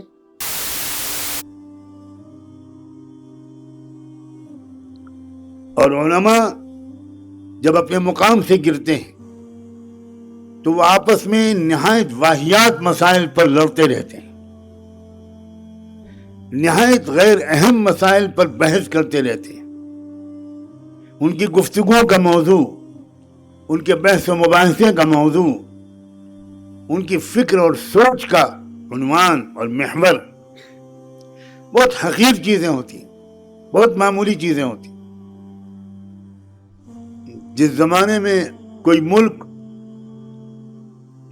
فرعون جیسے ظالموں کے ہاتھ میں آ گیا، جس زمانے میں کوئی ملک میں عبادت گاہیں گرائی جا رہی ہوں، بے گناہ نوجوانوں سے جیلوں کو بھرا جا رہا ہوں، جس زمانے میں پوری امت سے اسلام اور ایمان کو چھینیاں عملاً شروع ہو چکی ہوں، تیز رفتار ہو چکی ہوں، جس زمانے میں 8-9 لاکھ لڑکیاں مرتد ہو چکی ہوں مسلمانوں کی، جس زمانے کے اندر ارتداد ایک سونامی کی طرح پھیل رہا ہو، اس زمانے میں علماء نہایت حقیر، ناقابل ذکر، ناقابل بیان اور ناقابل تصور مسائل میں الجھے ہوئے ہوتے،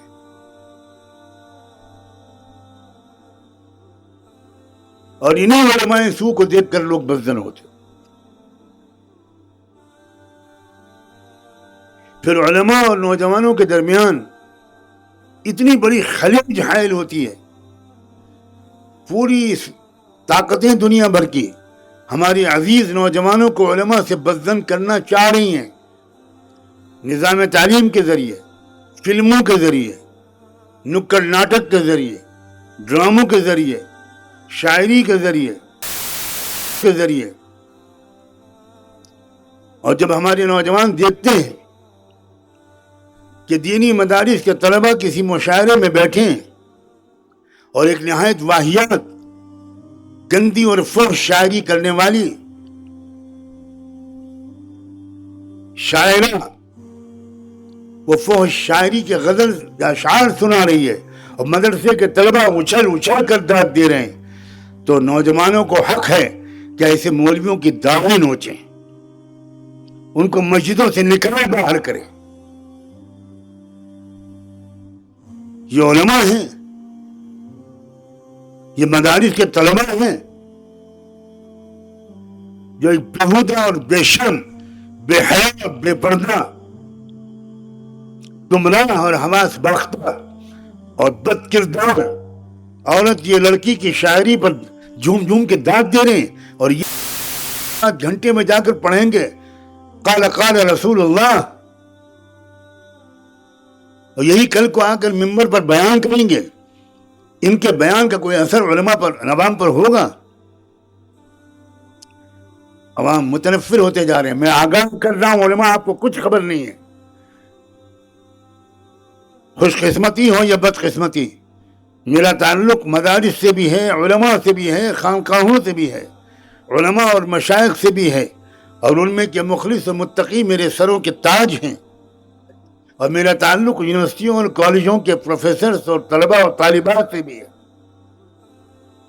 اور میں ان نوجوانوں میں اور طلباء اور طالبات میں وہ خوبیاں دیکھ رہا ہوں، اور ان خوبیوں کی صلاحیت اور استعداد دیکھ رہا ہوں جو خاکم بدہن مجھے اپنے مدرسوں کے طلباء میں دیکھنے کو نہیں مل رہی.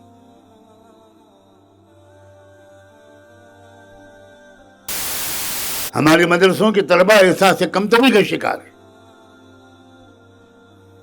اگر ہمارے مدرسوں میں کوئی کیمرہ مین آ جاتا ہے کسی ٹی وی چینل کا، اگر ہمارے مدرسوں میں کوئی فلم ایکٹر آ جاتا ہے، فلم ڈائریکٹر یا پروڈیوسر آ جاتا ہے کوئی فلم شوٹ کرنے کے لیے، تو ہمارے مدرسے کے طلباء بخاری کا درس چھوڑ کر اس اداکار اور اس پروڈیوسر کے پیچھے لگ جاتے ہیں. میں نے اپنی آنکھوں سے یہ منظر دارالعلوم دیوبند میں دیکھا ہے.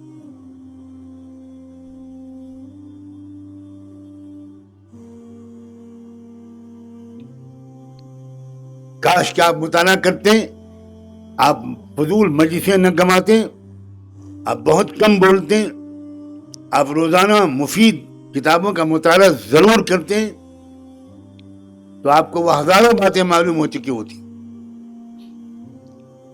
روس میں انقلاب کیوں آیا تھا؟ روس کس ملک کو کہتے ہیں؟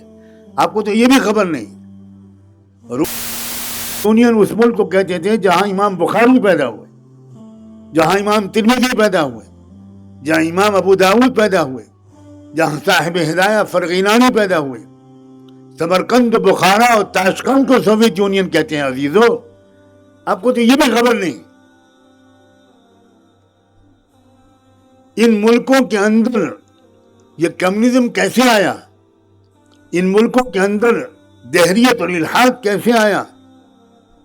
ان ملکوں میں مسجدوں میں تالے کیسے لگے؟ ان ملکوں میں مسجدوں میں سور پائے گئے. ماننے کا دل نہیں چاہتا اپنے چہروں پر ہم کو. ان ملکوں کی مسجدوں میں شراب خانے کھولے گئے.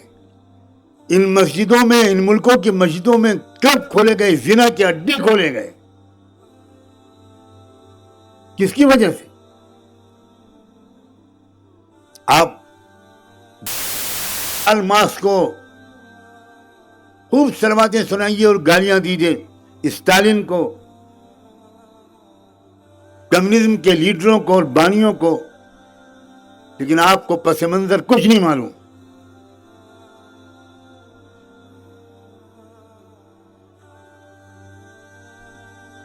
بدکردار علماء کی بدکرداری سے نوجوان متنفر ہونے لگے، اور اس فضا سے فائدہ اٹھایا کمیونسٹ تحریک کے لیڈروں نے، اور انہوں نے کالجوں کے نوجوانوں اور عام نوجوانوں کو علماء سے بدظن کیا، دور کیا، ایک خلیج پیدا کی، ایک گیپ پیدا کیا. اور پھر انہی نوجوانوں نے، یاد رکھیے، کمیونسٹ انقلاب جو آیا اس میں پہلے مسلمان نوجوانوں نے اپنے علماء کو مارا، اپنے علماء کو سڑکوں پر گھسیٹا، اپنے علماء کی داڑھیاں جلائیں. میں آگاہ کرنے آیا ہوں کہ یہی ہونے جا رہا ہے آپ کے ملک میں. نکلیے اپنی امت کے اندر سے، نکلیے کے اندر سے جس میں آپ نے اپنے آپ کو ڈال رکھا ہے. اپنے کو جنت کے ٹھیکیدار بننا چھوڑ دیجئے، سمجھنا چھوڑ دیجئے. یہ اللہ بہتر جانتا ہے کہ کون پہلے جہنم میں ڈالا جائے. بخاری کی حدیث سنا رہا تھا میں آپ کو. وہ علماء جو کچھ دوسروں سے کہتے ہیں اس پر خود عمل نہیں کرتے. اللہ کے رسول نے فرمایا سب سے پہلے جہنم میں وہ ڈالے جائیں.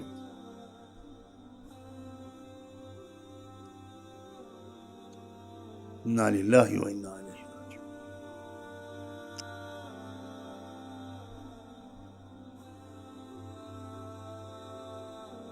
اپنی اصلاح و تربیت کی اللہ کے واسطے، اللہ کے واسطے میں ہاتھ جوڑ کر آپ سے درخواست کرتا ہوں، کوئی اپنے آپ کو مکمل نہ سمجھے، نیک نہ سمجھے، صالح نہ سمجھے۔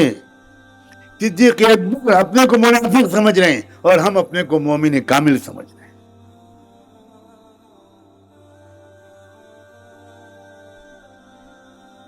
ہم بے فکر ہو گئے اپنے اصلاح سے، عوام کی اصلاح میں لگ گئے۔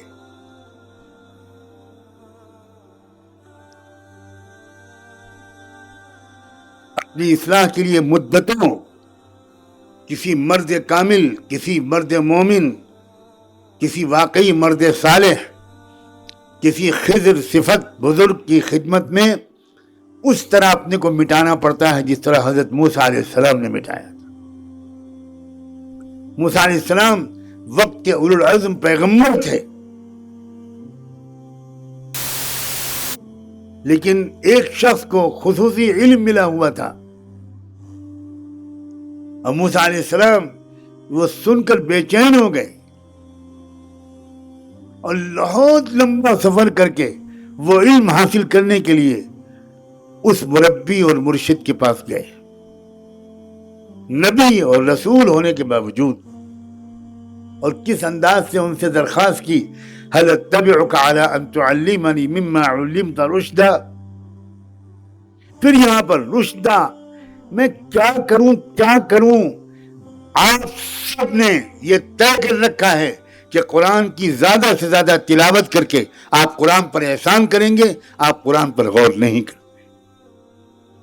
کبھی آپ اٹکے، آپ نے 50 سال کے آپ ہو گئے، آپ نے مما علمت رشدا کے اوپر غور کیا؟ آپ نے یہاں جو بیٹھے میں ان سے پوچھ رہا ہوں، آپ جو سامنے بیٹھے میں ان سے بھی، ساتھ رہتے میں ان سے بھی پوچھ رہا ہوں،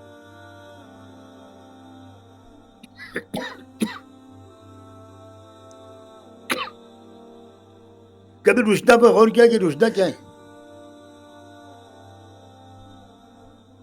ایک بار بھی آپ نے غور نہیں کیا ہوگا، اور میں آپ سب کو آج اللہ کے حوالے کرتا ہوں، اللہ کے سامنے پیش کرتا ہوں، اللہ ان کے نام نوٹ کر لیجئے، انہوں نے آپ کی کتاب پر غور نہ کرنے کی قسم کھا رکھی۔ یہ راشیہ سہارا پر غور کرتے ہیں، یہ انقلاب پر غور کرتے ہیں، یہ سوشل میڈیا پر غور کرتے ہیں، نہیں غور کرتے تو آپ کی کتاب پر غور نہیں کرتے۔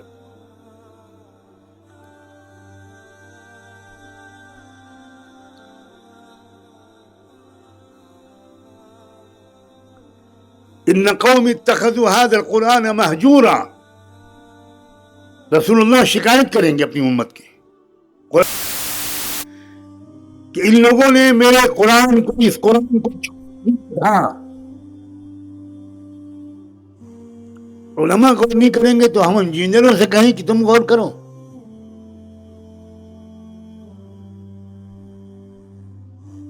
یہ رشدہ کیا ہے؟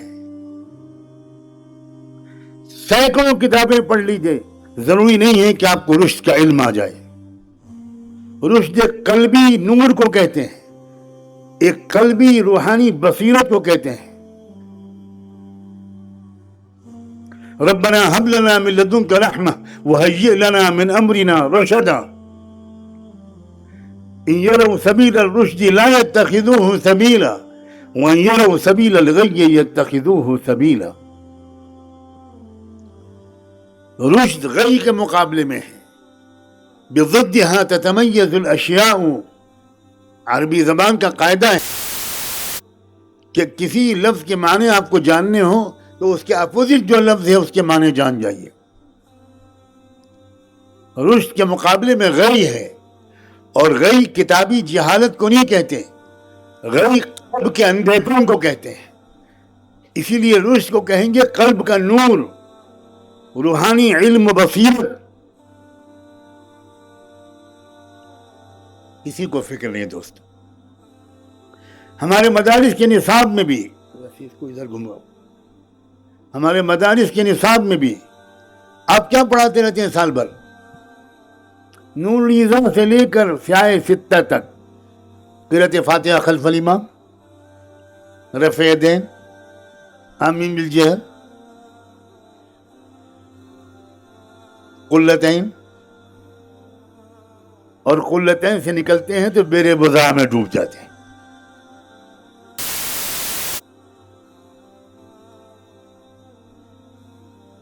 کہاں رشت پڑھایا جاتا ہے؟ یہ مسائل جو انتہائی آسانی سے پڑھائے جانے چاہتے، 1 سال سے زیادہ ان مسائل میں لگنے نہیں چاہیے۔ میں تو جرات کر کے ایک بات کہتا ہوں، ہم اسلام نہیں پڑھاتے، ہم مسلک پڑھاتے ہیں۔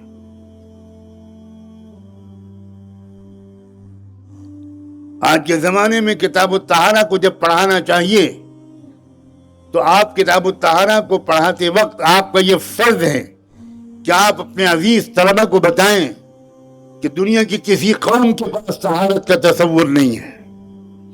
طہارت کا تصور ملت ابراہیمی نے دیا ہے، طہارت کا تصور شریعت محمدی نے دیا ہے، لیکن آپ کتاب الطہارت کے اندر اترتے ہی خلاف ابی حنیفہ، خلاف شافعی، خلاف مالک شروع ہو جاتا۔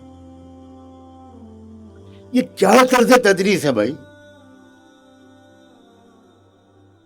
ہمارے نوجوان طلبہ مدرسے میں جو پڑھتے ہیں باہر ان سے کوئی پوچھتا نہیں، اور باہر جو مسائل ان سے پوچھے جاتے ہیں وہ مدرسے میں ہم ان کو پڑھاتے نہیں۔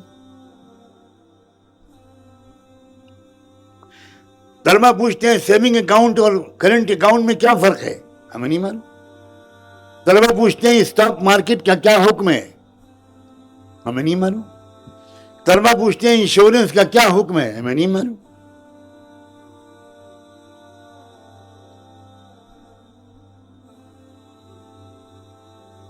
اللہ کے بندو، نئے دور کے تقاضوں کو سمجھو۔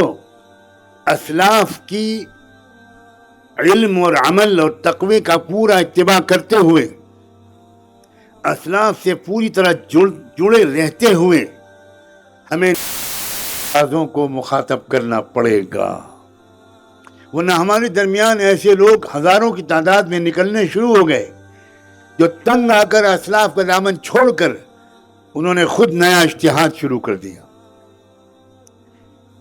مجرم تو ہم ہیں جب ہم نے دور حاضر کے تقاضوں کے مطابق امت کے نوجوانوں کی رہنمائی کرنا چھوڑ دیا، نئے مسائل کے بارے میں علم حاصل کرنا بھی چھوڑ دیا، تو کیا کریں گے پھر ہمارے نوجوان؟ پہلے کلاس سے لے کر پی ایچ ڈی تک علماء کے خلاف ذہن سازی کی جا رہی ہے، شریعت اسلامی کے خلاف ذہن سازی کی جا رہی ہے، تو وہ طلبہ اور طالبات ان کالجوں اور یونیورسٹیوں میں پڑھنے والے، ان کو ہم نے اگر محبت کے ساتھ نہ سنبھالا اور علمی گہرائی کے ساتھ نہ سنبھالا، اپنی سطح کو بلند نہ کیا، تو وہی ہوگا جو سوویت یونین میں ہوا تھا۔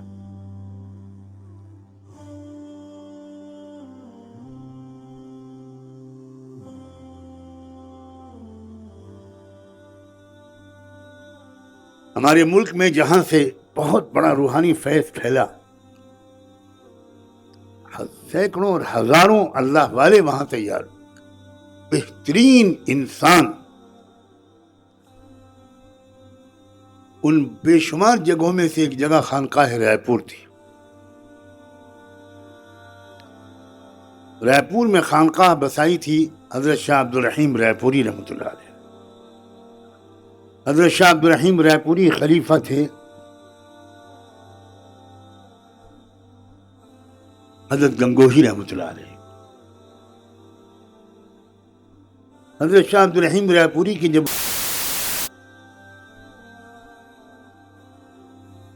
ان کے تمام خلفاء نے مل کر حضرت شاہ عبد القادر رائے پوری رحمۃ اللہ علیہ کو اس خانقاہ کا ذمہ دار بنا دیا۔ اب آپ وہی خدمت یہاں بیٹھ کر انجام دیں جو آپ کے اور ہم سب کے شیخ انجام دیتے تھے۔ اپنی تربیت کے لیے آنے والوں کو اچھا انسان بنائیے۔ تصوف کے بارے میں اتنی احمقانہ باتیں لوگوں میں مشہور ہو گئی۔ تصوف کسی اور چیز کا نام نہیں ہے، اچھا انسان بننے اور بنانے کا نام۔ نہ خواب دیکھنے کا نام ہے، نہ کرامات کا نام ہے، نہ سلسلے کا نام ہے، نہ معمولات کا نام ہے، نہ پگڑی کا نام ہے، نہ مخصوص قسم کے لباس کا نام ہے۔ یہ سب چیزیں وہ ہیں جنہوں نے تصوف کی تاثیر کو بہت کم کر دیا۔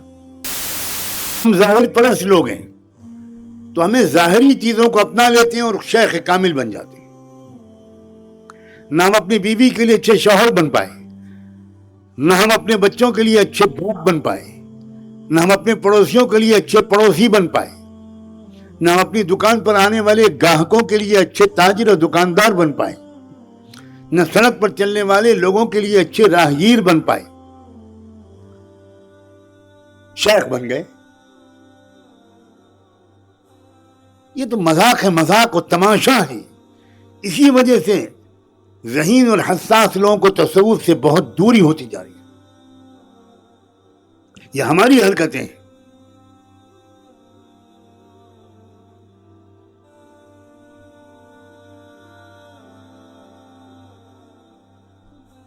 حضرت شاہ عبد القادر رائے پوری بہت ہاتھ پیر جوڑتے رہے کہ نہیں میں بالکل ناکارہ ہوں، مجھے ذمہ داری مت دیجیے، لیکن لوگ نہیں مانے اور بالآخر ان کے سر پر ذمہ داری پڑ گئی۔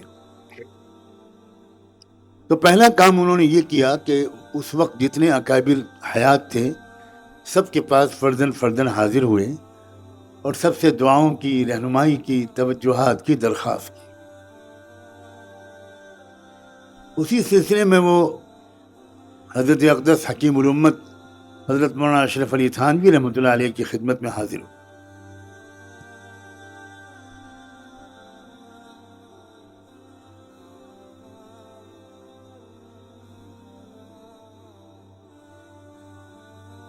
حضرت تھانوی بڑے بے تکلف انسان تھے اور یہ بات ان کی بہت اربوں کھربوں ڈالر کی ہے کہ وہ یہ کہتے تھے جس کو بزرگ بننا ہو، ولی بننا ہو، غوث بننا ہو، وہ کسی اور بزرگ کے پاس جائے، آدمی بننا ہو، انسان بننا ہو تو میرے پاس آئے۔ سمجھ لیجئے کہ اسلام انسان بنانا چاہتا ہے، بزرگ بنانا نہیں چاہتا۔ اچھی طرح سمجھ لیجئے۔ بزرگ تو اپنی بیویوں کو بھی اپنا مرید کرنا چاہتے ہیں، اور بیوی تو شیخ چلی کی بھی مرید نہیں ہوئی، آپ کی کیا بیوی مرید ہوگی؟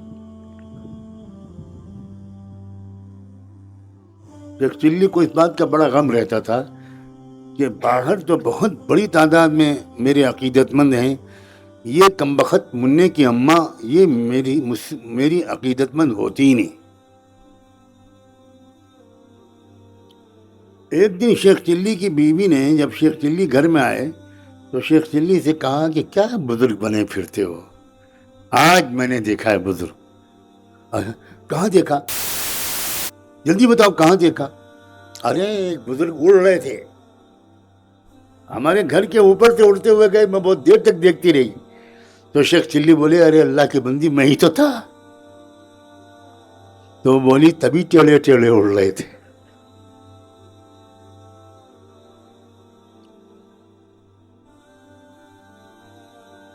ہمارے ایک استاد تھے، وہ ہمیشہ مجھ سے کہتے تھے اللہ اکبر، کہتے تھے میں تمہاری نمازوں سے، تمہارے درس قرآن سے، تمہاری تقریروں سے، تمہارے مضمونوں سے، تمہاری پگڑی کرتے پجامے سے بالکل متاثر نہیں ہوں گا، میں تمہاری بیویوں سے تمہاری حقیقت پوچھوں گا، میں تمہارے گھر کے ملازموں سے معلومات کروں گا، میں تمہارے گھر کے پڑوسیوں سے پوچھوں گا کہ کیسے ہیں حضرت۔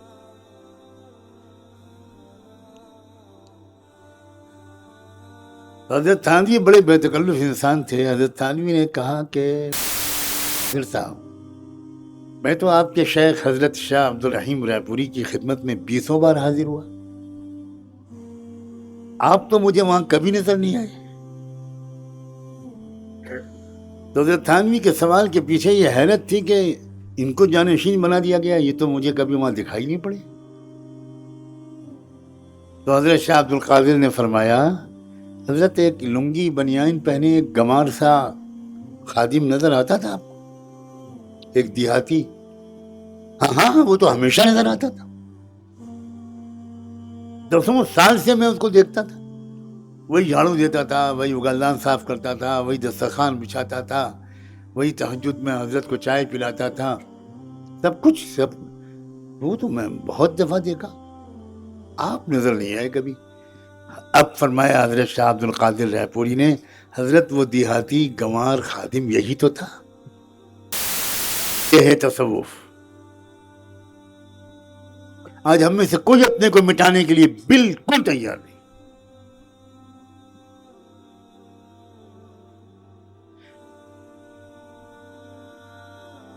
آج تو بزرگوں کا خادم بننا یہ خود ایک بڑا عہدہ ہے۔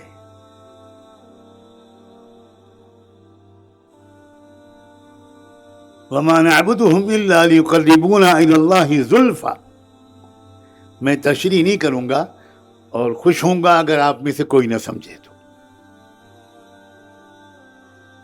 یہ زلفہ کیا چیز ہے۔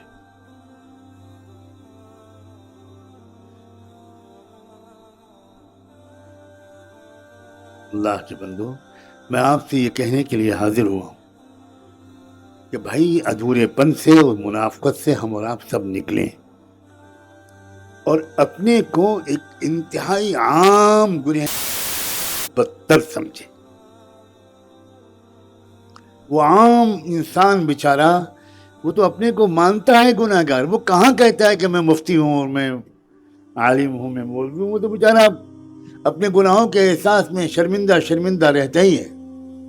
لیکن ہماری مصیبت یہ ہے کہ وہ سارے گناہ ہم بھی کرتے ہیں مگر ہم کتاب و سنت کی روشنی میں کرتے ہیں، ہم اپنی مجرمانہ بدکاریوں کی دلیل قرآن و حدیث سے پیش کرتے ہیں۔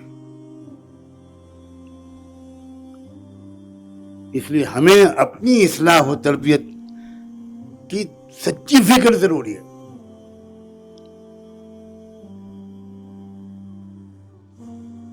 بے چینی ہو، رات میں نیند نہ آئے، روتے روتے تکیے بھیگ جائیں، تنہائیوں میں ایک عجیب اضطراب ہو، داڑھی سفید ہو گئی، میری کمر بھی ٹیڑھی ہو گئی گناہ کرتے کرتے، میری اصلاح کب ہوگی؟ کب واقعی تقویٰ مجھے آئے گا؟ کب آپ کو پہچاننا مجھے نصیب ہوگا؟ کب آخرت کی فکر مجھے لاحق ہوگی؟ ہم تو نماز جنازہ، کوئی جنازہ آتا ہے تو پڑھا کے چھوڑ دیتے ہیں، قبرستان تک ہم نہیں جاتے، عوام جاتے ہیں۔ کاش کہ قبرستان تک جانے کا موقع سے فائدہ اٹھا کر ہم اپنی موت یاد کریں، وہاں 2 منٹ کھڑے ہو کر۔ سب ٹھاٹ پڑا رہ جائے گا جب لاج چلے گا بنجارا۔ معاشرے کے فساد کی ذمہ داری 3 طبقوں پر ہوتی ہے، یہ بڑے عارفین نے لکھا ہے۔ سب سے پہلے تمام عارفین نے علماء کا تذکرہ کیا، دوسرے نمبر پر حکام، تیسرے نمبر پر دولت مند۔ یہ 3 مجرم ہیں جن کی وجہ سے سماج برباد ہوتا ہے، جن کی وجہ سے معاشرے میں بدکاریاں آتی ہیں، جن کی وجہ سے نوجوان بے راہ ہوتے ہیں، جن کی وجہ سے بے حیائی، عریانیت اور بے پردگی پھیلتی ہے، جن کی وجہ سے جھوٹ اور حرام کمائی پھیلتی ہے۔ میں نے شروع میں تو آپ سے یہ کہا تھا کہ میں بہت تلخ باتیں کروں گا اور معافی نہیں مانگوں گا، لیکن اب میں اپنے ضمیر کے اطمینان کرنے کے لیے آپ سے معذرت کرتا ہوں کہ میں نے بہت گستاخی کی۔ رکھیو غالب مجھے اس تلخ نوائی میں معاف، رکھیو غالب مجھے اس تلخ نوائی میں معاف، آج کچھ درد میرے دل میں سوا ہوتا ہے۔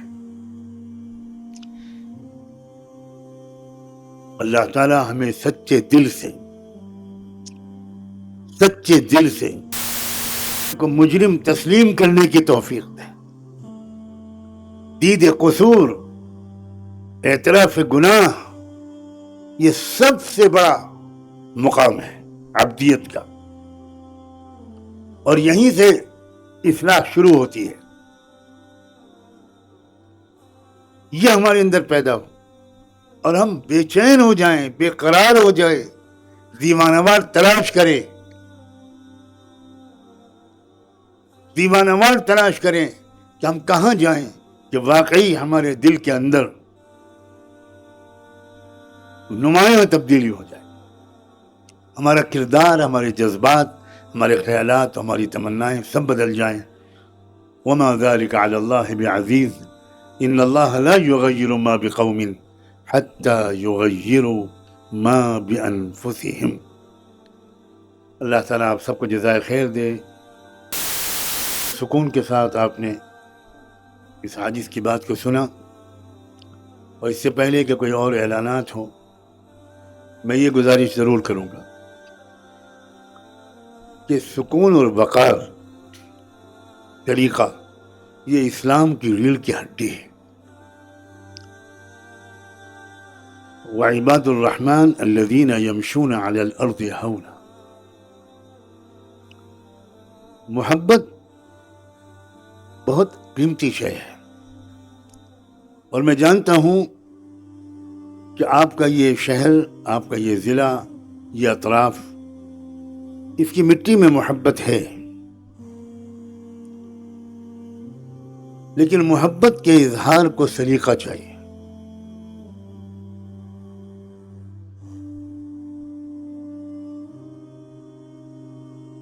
ہم نے اپنے بزرگوں کو دیکھا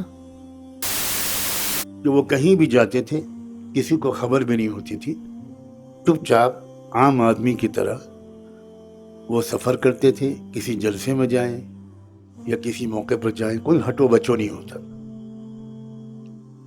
کچھ موٹر سائیکل پر سوار لوگ نہیں ہوتے، کوئی بہت زیادہ بے جا فوٹوگرافری نہیں ہوتی۔ یہ میں اپنے نوجوانوں کو جب مجھے موقع ملے گا میں سمجھاؤں گا کہ میں مانتا ہوں کہ تمہارے دل میں تھوڑی سی محبت ہے، مگر تم خود سوچو، محبت کا تقاضا یہ ہے کہ تم فوٹو کھینچو، یا محبت کا تقاضا یہ ہے کہ تم اچھی باتوں پر عمل کرو؟ کون سی محبت سچی اور مفید ہے، اور کون سی محبت جھوٹی اور نقصان دہ؟ دنیا کی اور قوموں کی محبت کا اظہار کا طریقہ ان کو مبارک ہو، ہمارے پاس محبت کے اظہار کا طریقہ وہ ہونا چاہیے جو صحابہ کا تھا۔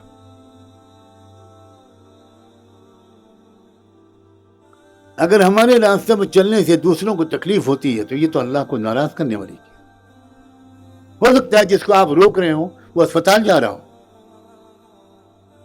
ہو سکتا ہے جس کو آپ روک رہے ہوں کہ کسی بزرگ کی وجہ سے اور وہ اس کا مقدمہ لگا ہوں عدالت میں، وہ وہاں جا رہا ہوں۔